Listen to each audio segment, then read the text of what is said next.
Attendu depuis de longs mois, le projet de loi en faveur des handicapés est présenté ce matin à l'Assemblée nationale par René Lenoir, secrétaire d'État à l'Action sociale.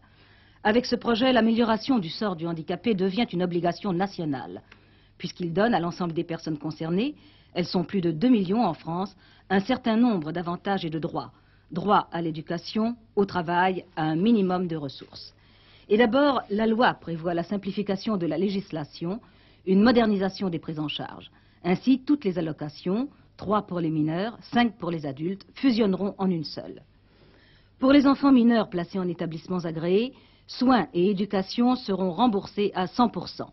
Dans les établissements spécialisés, toutes les dépenses de soins et de réadaptation liées à l'éducation seront prises en charge sans considération de ressources de la famille. Pour ceux qui ne sont pas placés, la loi prévoit une allocation d'éducation spéciale de 230 francs qui pourra être doublée en cas de prestations coûteuses. Pour les handicapés adultes qui ne peuvent travailler, cette loi assure un minimum de ressources garanties qui libère le handicapé de la dépendance de ses parents, basé sur le minimum vieillesse, actuellement de 6 300 francs.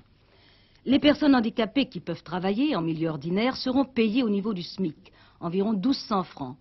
En atelier protégé, elles auront droit à 90% du SMIC et dans les centres d'aide au travail, 60 à 70% du SMIC. Pour favoriser l'insertion sociale des handicapés, des aides seront accordées aux entreprises publiques ou privées pour l'aménagement de postes de travail. Cette loi ne résout pas tous les problèmes, mais c'est une loi qui marquera un grand progrès social.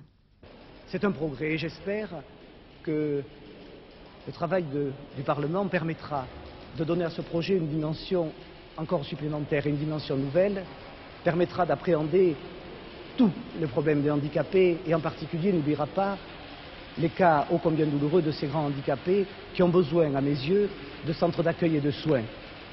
Je pense qu'aussi, grâce au travail du Parlement, on ira plus loin dans le domaine de la solidarité, on étendra un certain nombre de mesures et qu'alors vraiment, cette loi répondra à l'attente angoissée des grands handicapés et de leurs familles.